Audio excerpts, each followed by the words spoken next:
아이고, 큰일 났네. 저 청년 인생은 이제 끝장났어. 누가 저렇게 덩치 큰 여자랑 결혼을 한단? 지리산 자락의 이 마을 사람들이 그날 결혼식에서 입을 모아 속삭이던 말이었습니다. 그것은 마을 사람들이 본 적 없는 가장 기묘한 결혼식이었습니다. 신랑 이도현은 케이팝 아이돌 가수보다 더 잘생긴 얼굴에 하얀 피부와 붉은 입술을 가졌지만 바람 앞에 버드나무 가지처럼 가녀린 몸매를 가진 청년이었습니다. 반면 신부는 어땠을까요? 그의 곁에 선 박지원은 신랑의 허벅지보다 더 두꺼운 팔뚝과 태평양처럼 넓은 어깨를 가진 마치 천하장사 같은 체구의 여성이었습니다. 그 극명한 대조는 사람들에게 웃음과 동시에 안타까움을 자아냈습니다. 신랑은 턱시도 속에 푹 파묻힌 듯했고 신부는 순백의 웨딩드레스를 금방이라도 터뜨릴 듯했습니다. 온 마을 사람들이 모여 손가락질하며 비웃었습니다. 저것 봐, 곰이 대나무 가지를 덮치는 꼴이랑 뭐가 달라. 저런 결혼 생활을 도현이 저 녀석이 어떻게 감당하겠어. 하지만 그들은 몰랐습니다. 세상 사람들의 비웃음을 사는 이 부조화한 결혼 뒤에는 눈물겨운 생사의 이야기와 태산처럼 무거운 은혜가 숨겨져 있다는 사실을 말입니다. 모든 일은 지리산 역사상 가장 혹독했던 어느 겨울날 시작되었습니다. 눈이 억수같이 쏟아져 온 세상을 하얗게 뒤덮고 모든 길을 막아버린 날이었습니다. 인적 드문 고갯길에서 이도현은 멍하니 걸음을 옮기고 있었습니다. 그는 방금 인생 역전의 마지막 희망이었던 삼성그룹의 최종 면접에서 탈락했다는 소식을 들은 참이었습니다. 실망감과 수치심, 게다가 뼈를 깎는 추위와 갑작스레 찾아온 저혈당 쇼크로 인해 도연은 차가운 눈밭에 쓰러지고 말았습니다. 그의 얼굴은 창백해졌고 희미한 숨결은 허공으로 흩어져 갔습니다. 저승사자가 젊은 청년에게 낫을 휘두르려는 찰나 쿵쿵하며 땅을 울리는 발소리가 들려왔습니다. 바로 박지원이었습니다. 올해 32세인 그녀는 한때 역도 국가대표로서 지역의 자랑이었습니다. 하지만 가혹한 허리 부상이 올림픽의 꿈을 앗아갔고 그녀는 투박한 외모의 여성이 되어 고향에서 짐꾼 일을 하며 외롭게 살아가고 있었습니다. 무거운 짐포대를 짊어지고 가던 지원은 꼼짝 않고 쓰러져 있는 사람을 발견하고 가슴이 철렁 내려앉았습니다. 이보세요. 정신 차리세요. 여기서 잠들면 죽어요. 그녀가 도연의 뺨을 세게 때렸지만 돌아오는 것은 죽음 같은 침묵뿐이었습니다. 그의 손발은 이미 얼음장처럼 차가웠습니다. 지원은 떨리는 손으로 이스피고에 신고했지만 수화기 너머로 들려오는 목소리는 청천벽력 같았습니다. 눈보라가 너무 심해서 구급차가 고개로 올라갈 수 없습니다. 현장에 도착하려면 적어도 3시간은 걸립니다. 3시간이라니 이 사람은 30분 안에 얼어 죽을 것입니다. 낯선 청년의 잘생긴 얼굴이 점점 보랏빛으로 변해가는 것을 보며 한때 조국의 영광을 어깨에 짊어졌던 그녀의 본능이 되살아났습니다. 지원은 이를 악물었고 눈빛이 불타올랐습니다. 그녀는 한 달치 월급이나 다름없는 짐포대를 눈 구덩이로 던져버리고는 몸을 굽혀 도현을 마치 어린아이 들어 올리듯 번쩍 안아들었습니다. 망설임 없이 그녀는 건장한 성인 남성을 옆구리에 끼고 다른 한 손으로는 눈을 헤치며 달리기 시작했습니다. 그녀의 거대한 몸집은 눈보라 속을 마치 불도저처럼 뚫고 나갔습니다. 눈이 허벅지까지 차오르고 바람은 칼날처럼 얼굴을 때렸으며 허리에 묵은 상처가 욱신거려 왔지만 전직 국가대표의 강철 같은 다리는 한 박자도 멈추지 않았습니다. 그녀의 머릿속에는 오직 하나의 생각뿐이었습니다. 이 사람을 살려야 해. 지원이 마을 어귀에 도착했을 때 그 광경은 전례 없는 소동을 일으켰습니다. 희미한 가로등 불빛 아래서 마을 사람들은 비명을 질렀습니다. 맙소사, 저게 뭐야? 산짐승이 사람을 납치해 가잖아. 사람들은 공포에 질려 경찰에 신고하고 동영상을 찍으며 그녀를 괴물 취급했습니다. 하지만 지원은 아랑곳하지 않고 자신의 허름한 자취방 문을 박차고 들어갔습니다. 그녀는 도현을 낡은 매트리스 위에 눕히고 손을 떨며 난로를 피우고 이불이란 이불은 다 덮어주었지만 청년의 천은 오르지 않았습니다. 입술은 여전히 보랏빛이었고 숨소리는 신락 같았습니다. 남녀 유별을 따질 겨를이 없었습니다. 지원은 입술을 깨물며 겉옷을 벗어 던지고 이불 속으로 들어가 차갑게 식은 도현의 깡마른 몸을 꽉 끌어안았습니다. 미안해요. 다른 방법이 없어요. 그녀는 속삭이며 화로처럼 뜨거운 자신의 거대한 몸으로 그에게 천을 전했습니다. 그날 밤 지원은 잠들지 못하고 팔에 힘을 주어 낯선 이에게 조금씩 생명을 불어넣었습니다. 새벽이 되어서야 도현의 뺨에 홍조가 돌아오고 숨소리가 고라지자 그제야 곰 처녀는 탈진하여 잠이 들었습니다. 다음 날 아침 희미한 햇살이 문틈으로 새어 들어왔습니다. 도현은 흐릿하게 눈을 떴습니다. 낯선 천장 곰팡이 냄새, 그리고 청은망은 무거운 무언가가 자신을 누르고 있었습니다. 고개를 돌린 그는 비명을 질렀습니다. 으악! 옆에는 자신보다 2배는 큰 여자가 그를 껴안고 곤히 자고 있었습니다. 바로 그때 방문이 벌컥 열렸습니다. 밤새 경찰과 함께 울며 아들을 찾아 헤매던 도현의 어머니 한 여사가 문 앞에 굳어 섰습니다. 세상에 도연아, 이게 도대체 무슨 일이니? 진실은 곧 밝혀졌고 도연은 자신이 살아있는 것이 이 여자 덕분이라는 것을 알게 되었습니다. 본래 예의 바르고 점잖은 청년이었던 그는 그녀에게 고개 숙여 거듭 감사했습니다. 하지만 안타깝게도 세상 사람들의 혀는 눈보라보다 더 차가웠습니다. 마을 주민의 블랙박스에 찍힌 지원이 도현을 옆구리에 끼고 달리는 영상과 미혼 남녀가 밤을 함께 보냈다는 사실이 지역 SNS에 순식간에 퍼졌습니다. 악의적인 댓글들이 쏟아졌습니다. 남자의 굶주린 괴물 여자. 저 잘생긴 애를 힘으로 협박한 게 분명해. 눈보라 속의 영웅이었던 지원은 수치심에 집안에 틀어박혀 밖으로 나오지 못했습니다. 3일 뒤 도현이 찾아왔습니다. 자신의 거구의 은인이 남몰래 울고 있는 겉모습과는 정반대로 여리게 떨리는 어깨를 보며 도현의 가슴이 미어지는 듯 했습니다. 그는 그녀 앞에 무릎을 꿇고 단호한 목소리로 말했습니다. 지원 누나, 누나는 저를 다시 태어나게 해준 은인입니다. 저를 구하려다 억울하고 치욕스러운 소리를 듣게 되셨잖아요. 저는 모른 척할 수 없습니다. 저와 결혼해 주시겠습니까? 제 남은 인생을 바쳐 누나의 명예를 지켜드리고 싶습니다. 지원은 깜짝 놀라 눈물을 글썽겼습니다. 태어나 처음으로 한 남자가 자신을 두려움이나 조롱이 아닌 존중하는 눈빛으로 바라봐 주었습니다.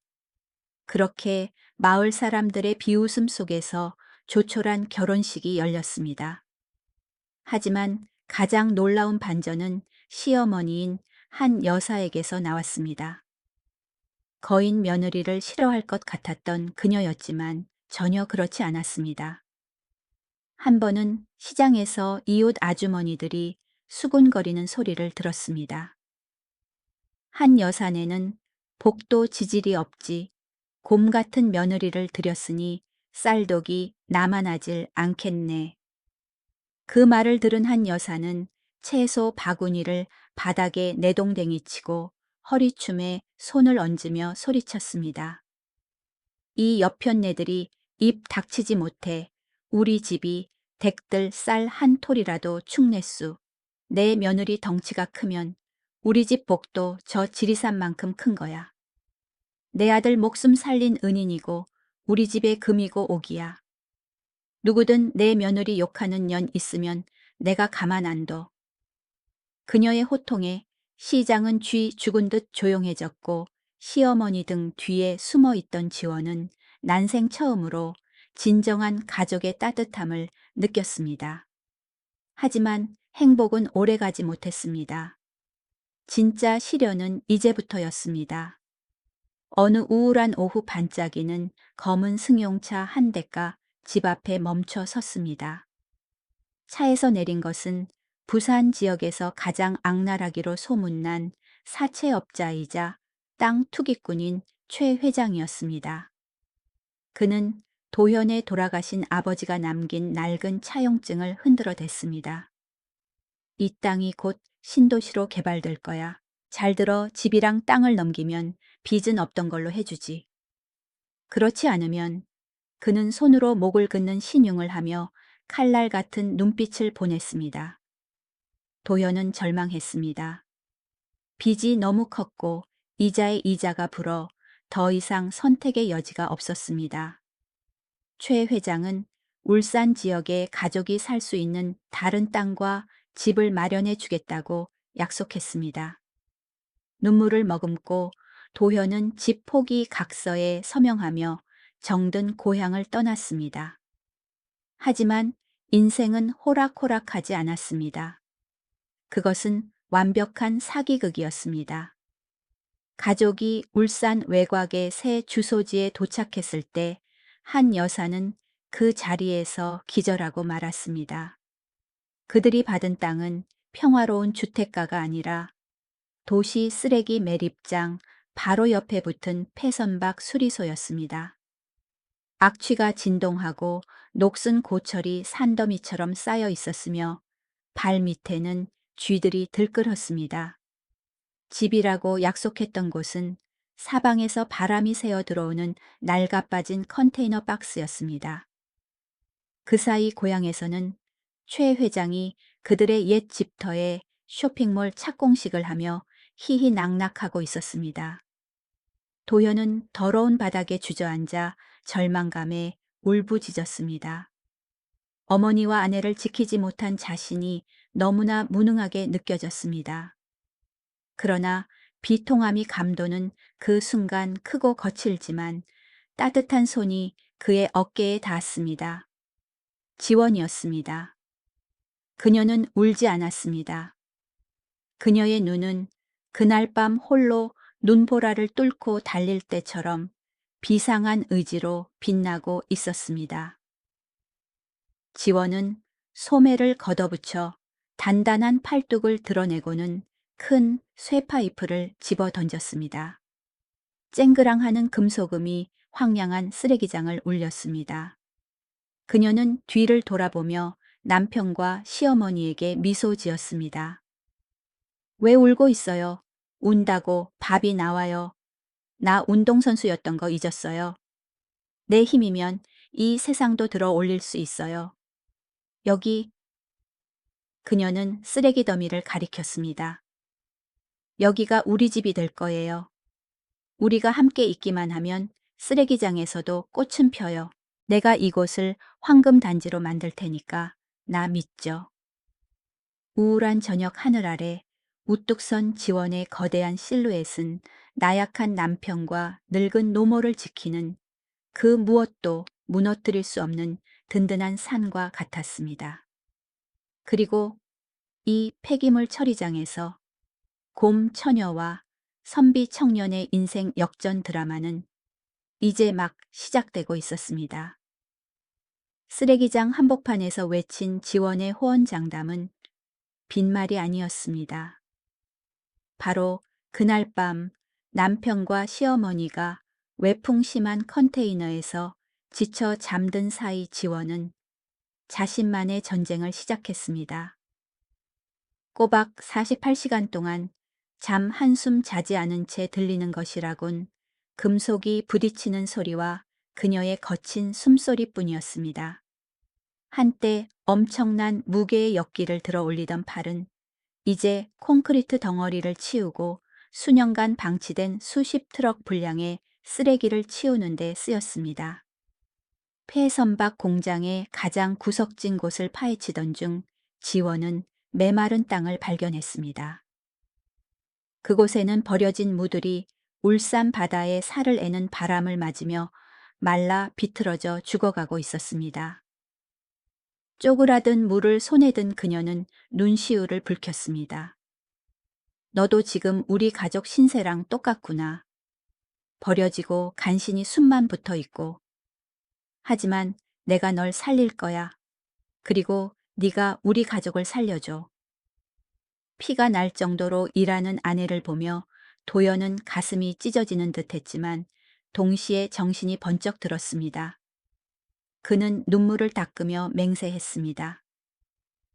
아내가 나를 위해 목숨 걸고 일하는데 나는 책에 목숨을 걸어야 한다.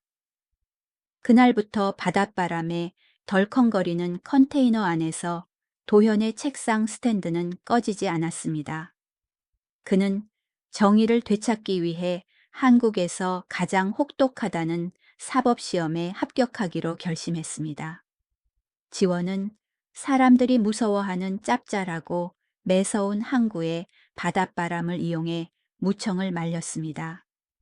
그녀는 햇살과 바람이 깊게 베어든 최상급 시래기를 만들어냈습니다. 그리고 폐공장 입구에 허름한 식당을 차리고 시래기 해장국을 주메뉴로 내걸었습니다. 하지만 시작은 언제나 험난했습니다. 손님은커녕 골칫거리부터 찾아왔습니다.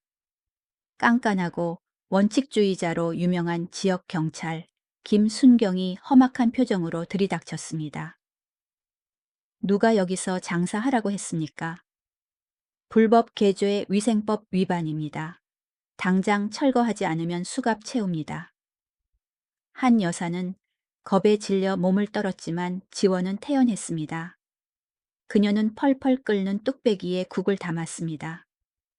구수한 된장 냄새와 향긋한 시래기 향이 김순경의 코를 찔렀습니다.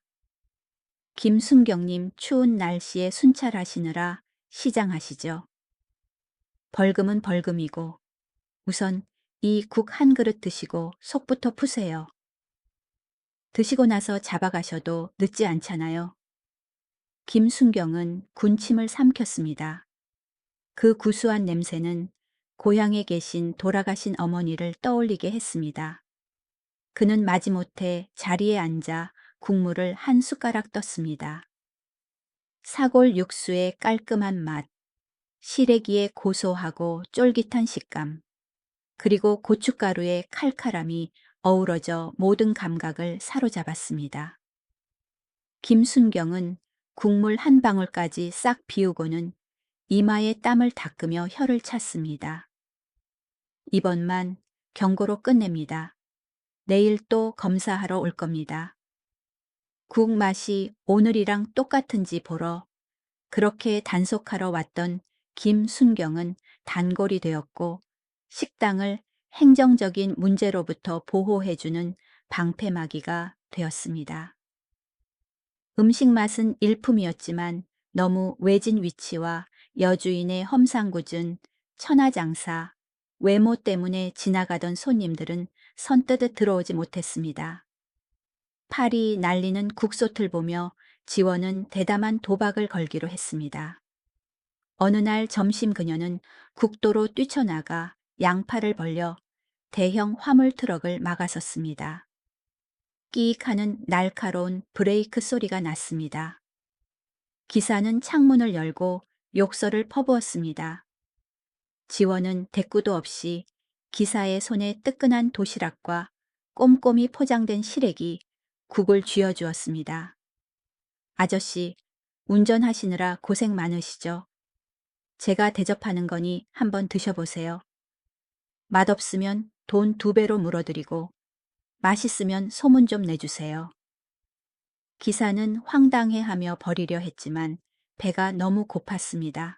뚜껑을 열었고 그 깊고 진한 맛은 산전수전 다 겪은 남자의 눈에서 눈물을 쏙 빼놓았습니다. 곧바로 전국 화물차 연대 게시판에 글이 올라왔습니다. 울산 폐공장에서 천상의 맛을 찾았습니다. 여사장님은 곰처럼 생겼는데 음식 솜씨는 선녀입니다. 글은 삽시간에 퍼져나갔습니다. 디지털 시대답게 먹방 유튜버들과 유명 블로거들이 몰려와 촬영을 했습니다. 폐공장 빅마마 해장국은 검색어 1위에 올랐습니다. 지원의 국을 맛보려는 사람들이 3시간씩 줄을 섰습니다. 절망에 빠져 기절했던 한 여사는 이제 카운터에 앉아 돈을 세느라 팔이 아플 지경이었고 얼굴에는 웃음꽃이 피었습니다. 그녀는 만나는 사람마다 우리 며느리는 황금 덩어리야 라고 자랑하며 태도를 180도 바꿨습니다. 도현네 가족의 성공 소식은 최 회장의 귀에도 들어갔습니다. 그는 화가 머리끝까지 나서 술잔을 집어 던졌습니다. 그는 막대한 자금을 쏟아부어 지원의 가게, 바로 옆에 유명 프랜차이즈 식당을 차려 지원의 작은 가게를 말려 죽이려 했습니다. 하지만 오산이었습니다. 그의 식당은 화려했지만 음식은 공장 맛이 나는 영혼 없는 맛이었습니다. 한 달 만에 그의 가게는 파리만 날렸지만 지원의 허름한 가게는 신선한 재료와 정성이 담긴 국 때문에 여전히 문전성시를 이루었습니다. 하지만 아무도 모르는 가슴 아픈 비밀이 하나 있었습니다. 도연이 공부에만 전념할 수 있게 하고 24시간 식당을 운영하기 위해 지원은 몸을 혹사했습니다. 신장 기능이 망가져 몸이 심각하게 붓기 시작했습니다. 사람들이 뚱뚱하다고 비웃던 그 살들은 사실 신부전으로 인해 몸에 물이 찬 것이었습니다. 그녀는 남편과 시어머니 몰래 뼈를 깎는 고통을 참아내고 있었습니다. 제가 식탐이 많아서 살이 찌네요, 어머니. 이웃이 몸집이 점점 커진다고 비꼬면 지원은 항상 그렇게 웃어넘겼습니다. 어느 날 밤 화장실에 가려던 한 여사는 부엌 불이 켜진 것을 보았습니다. 살금살금 다가간 그녀는 그 자리에 얼어붙었습니다. 곰처럼 강인했던 며느리가 무더미 옆에 엎드려 고통 소리가 새어 나가지 않도록 수건을 입에 물고 울고 있었습니다. 한 여사가 떨리는 손으로 그녀의 다리를 만져보니 푹 들어간 살이 다시 나오지 않았습니다. 심각한 부종의 징후였습니다. 한 여사는 왈칵 눈물을 쏟으며 지원을 끌어안았습니다. 아가, 내가 미안하다. 내가 잘못했어. 이렇게 아픈데 왜 말을 안 했어? 왜 이렇게 미련한 거냐? 두 고부가는 깊은 밤 서로를 부둥켜 안고 오열했습니다. 드디어 도현의 운명을 가를 시험 날이 다가왔습니다. 새벽같이 일어난 지원은 얼굴이 퉁퉁 붓고 눈조차 뜨기 힘들었지만 남편을 위해 합격 기원 도시락을 쌌습니다. 시험 잘 보고 와요. 나랑 무들이 집에서 좋은 소식 기다릴게요.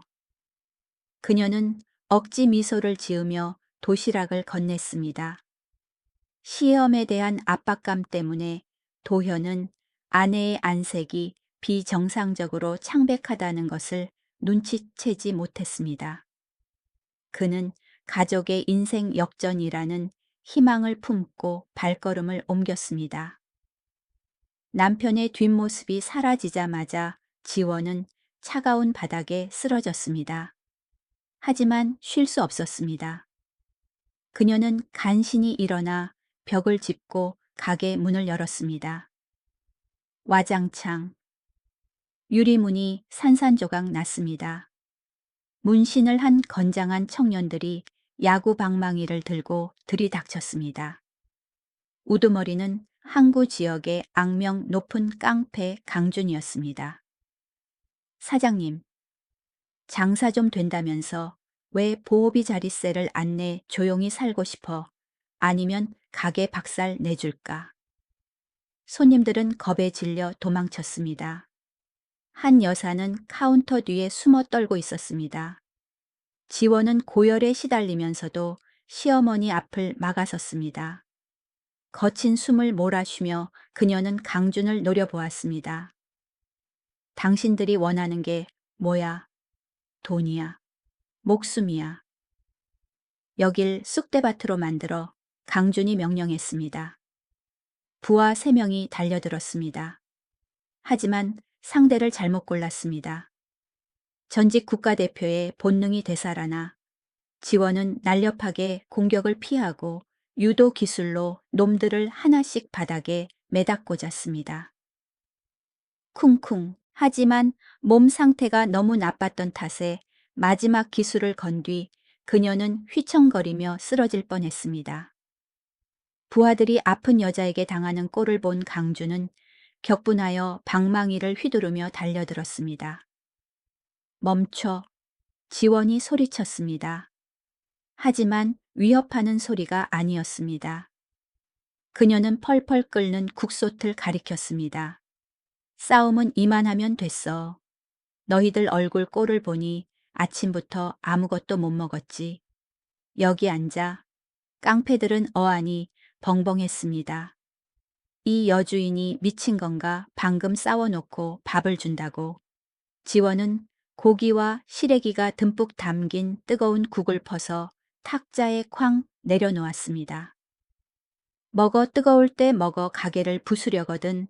밥 먹고 힘내서 부숴라. 빈속으로 나쁜 짓 하지 말고. 국밥 냄새가 코를 찌르자 떠돌이 인생들의 굶주린 배가 요동쳤습니다. 강주는 잠시 망설이다 자리에 앉아 국물을 한술 떴습니다. 따뜻하고 달큰한 맛이 퍼지며 깡패 인생의 차가움을 녹여주었습니다. 그는 집을 나가기 전 어머니가 끓여주셨던 국이 생각났습니다. 뚝배기 위로 눈물이 뚝뚝 떨어졌습니다. 형님이 울자 부하들도 따라 울었습니다. 보호비 징수는 눈물의 식사가 되었습니다. 식사를 마친 강주는 지원 앞에 무릎을 꿇었습니다. 누님, 제가 잘못했습니다. 평생 이렇게 맛있고 전기 넘치는 밥은 처음 먹어봅니다. 오늘부터 저희는 누님을 따르겠습니다. 누구든 이 가게 건드리는 놈 있으면 제 시체를 넘어야 할 겁니다. 그날부터 가게에는 특별한 배달원 겸 경비원들이 생겼습니다.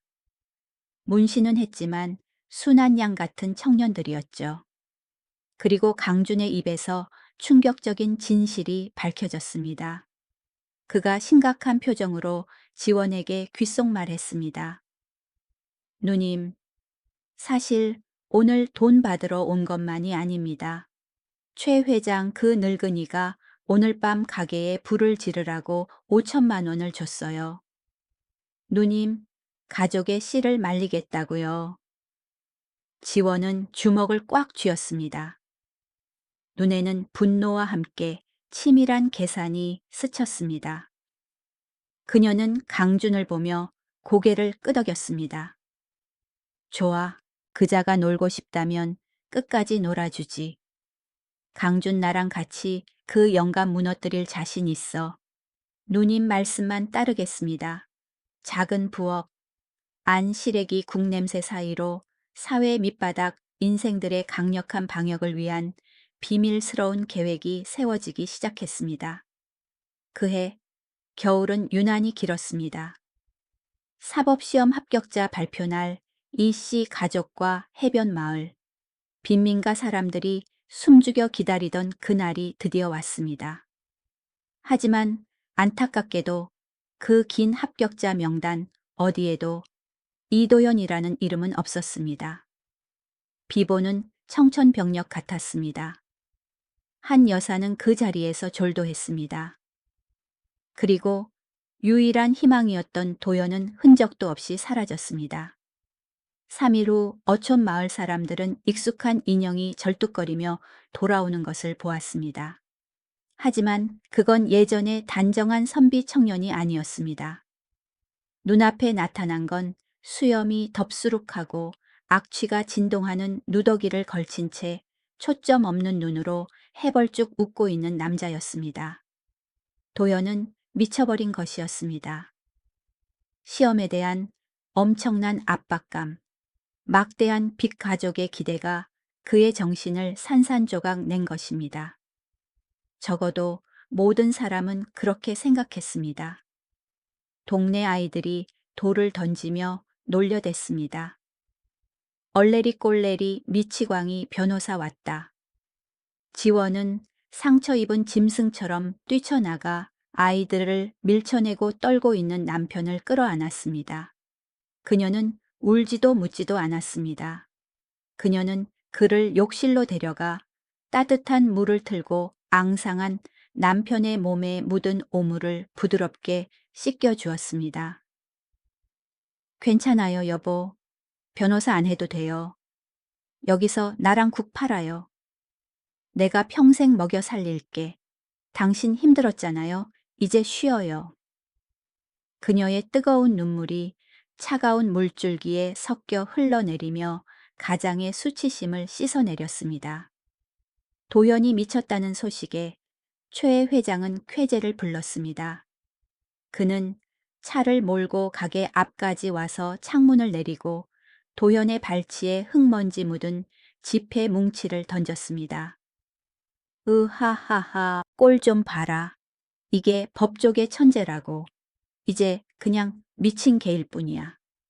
자, 주워서 정신병 약이나 사 먹어. 한 여사의 오열과 지원의 이글거리는 눈빛 속에서 미치광이 도연은 바닥을 기며 먼지 묻은 돈을 한 장씩 주었습니다. 돈이다. 해. 돈 있으면 사탕 사 먹어야지. 그 처참한 광경에 피도 눈물도 없던 깡패 강준조차 고개를 돌려 눈물을 훔쳤습니다. 하지만 아내조차도 그 멍한 눈동자 뒤에서 무슨 일이 벌어지고 있는지 알지 못했습니다. 밤이 깊어 한 여사의 코 골는 소리와 지원의 고른 숨소리가 들려오자 미치광이 도현은 조용히 일어났습니다. 낮 동안의 멍청한 눈빛은 사라지고 먹잇감을 노리는 맹수처럼 날카로운 눈빛만이 남았습니다. 그는 누더기 바지춤에서 초소형 녹음기와 데이터가 빼곡히 적힌 수첩을 꺼냈습니다. 사실 도현은 시험에 떨어진 게 아니었습니다. 그는 사상 최고 점수로 수석 합격했습니다. 하지만 합격 통지를 받자마자 중앙지검 부장검사로부터 비밀 특별수사팀에 스카우트되었습니다. 임무는 최 회장이 핵심 인물로 있는 대규모 자금 세탁 및 토지 비리 카르텔을 수사하는 것이었습니다. 의심 없이 범죄 증거를 수집하기 위해 도현은 정신병자 연기를 하며 치욕을 삼켜야만 했습니다. 그는 매일 밤 몰래 빠져나가 최 회장이 공무원에게 뇌물을 주고 자산을 빼돌리는 장면을 기록했습니다. 산전수전 다 겪은 강주는 어렴풋이 이상한 낌새를 느꼈습니다. 한밤중에 도연이 최 회장의 사무실 쪽을 바라볼 때면 눈빛이 전혀 미친 사람 같지 않았기 때문입니다. 하지만 강주는 침묵을 택했고 남몰래 매형을 호기심 많은 눈길들로부터 지켰습니다. 최 회장의 인내심도 바닥났습니다. 그는 눈엣 가시 같은 이들을 더 이상 두고 볼 수 없었습니다. 그는 최후 통첩을 보냈습니다. 지원에게 헐값에 가게를 넘기겠다는 각서에 서명하라고 그렇지 않으면 이곳을 밀어버리겠다고 협박했습니다. 지원은 펜을 쥐고 손을 떨었습니다. 가게를 지키고 싶었지만 미친 남편과 늙은 시어머니의 목숨이 더 중요했습니다. 서명하지 마요, 누님. 강준이 종이를 낚아챘습니다. 하늘이 보고 있다고 믿어요. 우리가 이 땅을 지키는 건 돈 때문이 아니라 정의 때문이잖아요. 다음 날 이른 아침, 안개가 차에 걷히기도 전에 땅을 울리는 엔진 소리가 사람들을 깨웠습니다. 최 회장이 철거 용역을 이끌고 나타났고 그 뒤로 괴물처럼 으르렁거리는 대형 포크레인 2대와 몽둥이를 든 수십 명의 깡패들이 따랐습니다. 싹 다 밀어버려 여길 평지로 만들어 최 회장이 확성기에 대고 소리쳤습니다. 승리감에 도취해 얼굴이 일그러져 있었습니다. 김순경도 현장에 있었지만 무기력하게 고개를 숙일 뿐이었습니다. 최 회장에게 돈 가방을 받은 윗선에서 가짜 강제 집행 명령을 승인했기 때문입니다. 첫 번째 포크레인이 얇은 가게 벽을 향해 삽을 내리꽂으려 했습니다. 멈춰. 공기를 찢는 비명이 울렸습니다. 도현이 아니라 지원이었습니다. 그녀는 화살처럼 튀어나가 날카로운 이빨을 가진 포크레인 삽 앞을 자신의 거대한 몸으로 막아섰습니다. 내 집을 부수려거든 나부터 밟고 가라. 그녀는 소리치며 포크레인의 거대한 무한 궤도를 두 손으로 꽉 붙잡았습니다. 저 미친년이 그냥 깔아뭉개. 최 회장이 차갑게 명령했습니다. 포크레인 기사가 엑셀을 밟았습니다. 엔진이 굉음을 내며 검은 연기를 뿜어냈습니다. 바퀴가 돌아가기 시작했습니다. 하지만 지켜보는 모두가 숨을 멈출 만큼 기이한 광경이 펼쳐졌습니다. 한때 국가의 자존심을 들어 올렸던 전직 국가대표 지원이 온몸에 힘을 주었습니다. 근육이 바위처럼 솟아올랐습니다. 그녀는 자신의 체중과 살겠다는 의지로 수천 톤의 강철 기계를 붙들었습니다. 끼익, 끼익, 쾅쾅. 포크레인이 울부짖었지만 1cm도 나아가지 못했습니다. 궤도 바퀴는 제자리에서 헛돌며 땅과의 마찰로 매캐한 연기를 피워 올렸습니다. 지원의 손은 쇠부티에 찢겨 피가 솟구쳤고 검은 궤도 바퀴를 붉게 물들였습니다.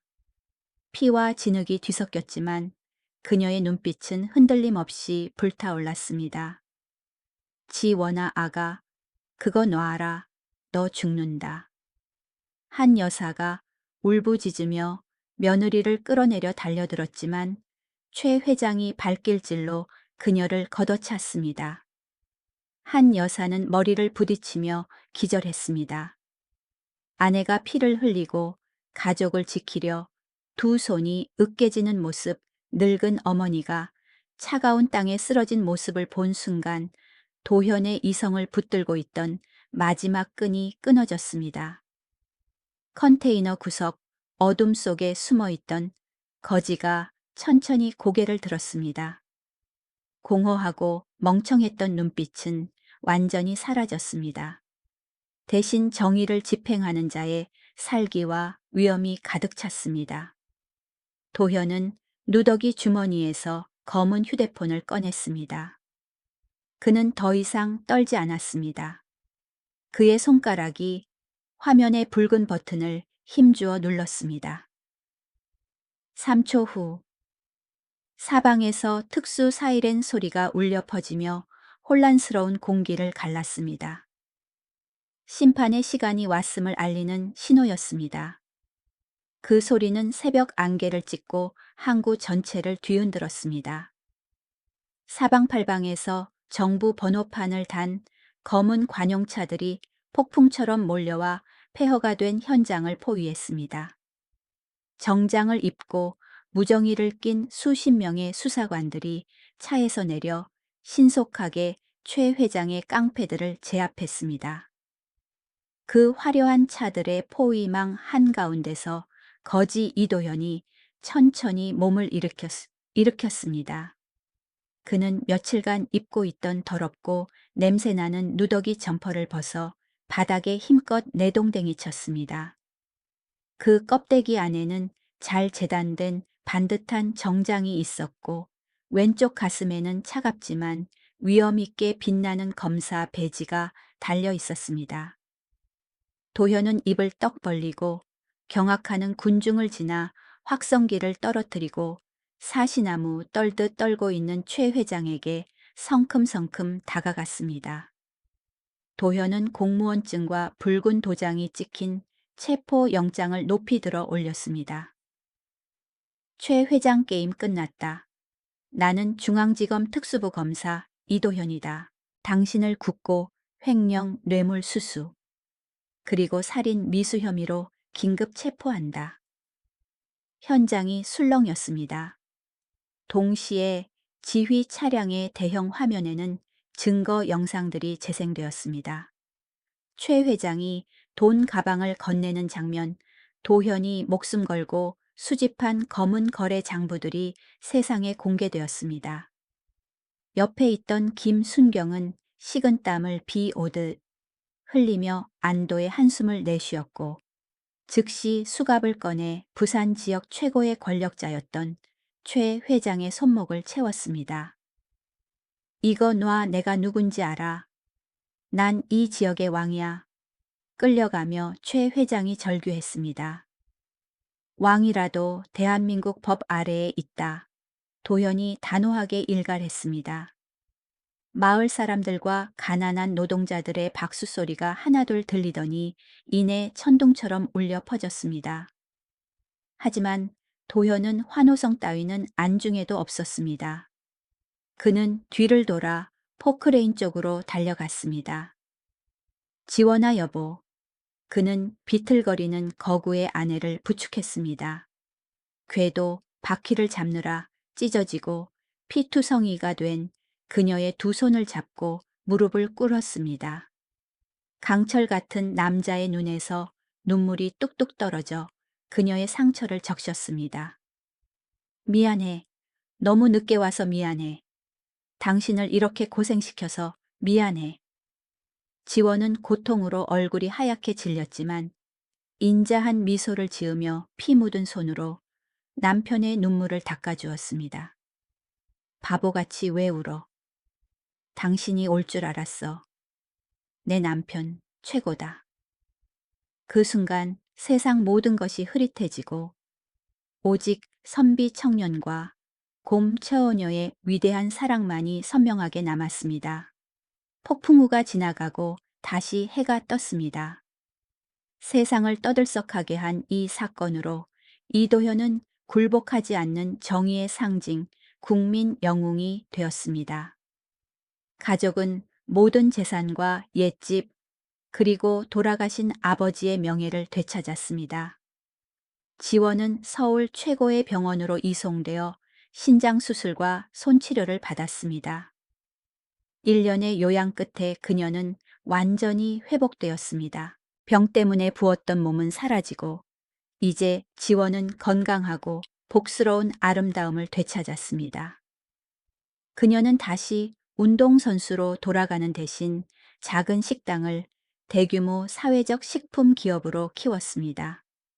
그녀는 실직자 독거노인 그리고 한때 실수했던 청년들을 고용했습니다. 과거의 깡패 대장 강주는 완전히 개과천선했습니다. 그는 지원의 든든한 물류팀장이 되어 수백 대의 트럭을 관리하게 되었습니다. 가장 기쁜 소식은 그 험상궂은 남자가 그를 제일 싫어했던 이장님의 딸과 결혼하게 되었다는 것입니다.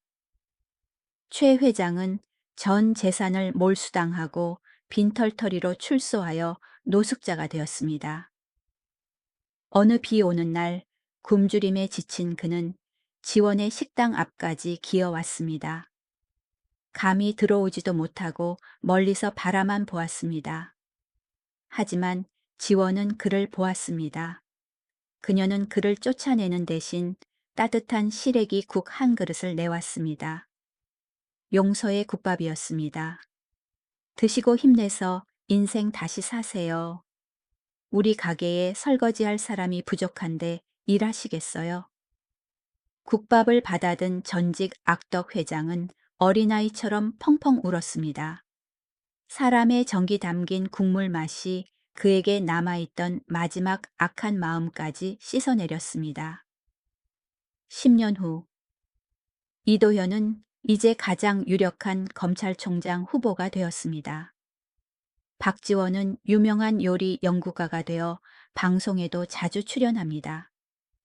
그들의 보금자리는 두 아이의 웃음소리로 가득합니다. 엄마의 엄청난 힘을 물려받아 5살 때 쌀과 마니를 드는 딸과 아빠를 닮아 똑똑하고 명석한 아들입니다. 눈이 하얗게 내리던 어느 날 결혼 기념일을 맞아 부부는 아이들을 할머니에게 맡기고 운명이 시작된 지리산 고개로 갔습니다. 풍경은 옛날 그대로였고 눈은 여전히 펑펑 쏟아지고 있었습니다. 도현은 크고 든든한 아내를 바라보며 조용히 물었습니다. 지원아, 만약 그날로 다시 돌아간다면 눈 속에 비참하게 쓰러져 있는 남자를 보면 또 구해줄 거야. 지원은 맑은 웃음을 터뜨렸습니다. 그녀의 웃음소리가 산과 숲에 울려 퍼졌습니다. 그녀는 대답 대신 그 운명의 밤처럼 도현을 번쩍 들어 어깨에 둘러매었습니다. 싱거운 질문이네. 당연히 구해야지. 내 이 등짝은 당신을 업기 위해 태어났으니까. 도현은 행복하게 웃으며 아내의 목을 꽉 끌어안았습니다. 그럼 다음 생에도, 그 다음 생에도 내가 여기서 기다릴게. 꼭 나 업으러 와야 해. 거대한 여자와 가녀린 남자 두 사람의 그림자는 하얀 눈발 속에서 하나로 어우러졌습니다. 하지만 이번에는 생사의 사투가 아니라 더 없는 행복을 향한 발걸음이었습니다. 곰 처녀와 선비 청년의 이야기는 여기서 끝납니다. 하지만 저는 그들의 행복이 매일매일 계속 쓰여질 것이라 믿습니다. 고난으로 가득한 이 세상에서 때때로 우리는 눈보라 속에 홀로 쓰러진 것처럼 외로움을 느낍니다. 하지만 믿으세요. 어딘가에는 당신에게 따뜻한 손을 내밀어 주거나 당신을 어깨에 메고 폭풍우를 헤쳐나갈 따뜻한 거인이 반드시 존재합니다. 당신이 포기하지 않고 저 뜨거운 시래기, 국처럼 선한 마음을 잃지 않는다면 말입니다. 오늘 이야기가 여러분의 가슴에 작은 온기를 전했다면 구독과 좋아요를 눌러주세요. 저희가 계속해서 감동적인 이야기를 찾아 전해드리는데 큰 힘이 됩니다. 지원의 강인함이나 도현의 사랑에 대해 전하고 싶은 말씀이 있다면 아래 댓글로 남겨주세요. 여러분의 소중한 글을 하나하나 읽어보겠습니다. 들어주셔서 감사합니다. 여러분의 오늘과 내일이 언제나 평안하고 따뜻하기를 바랍니다. 안녕히 계세요.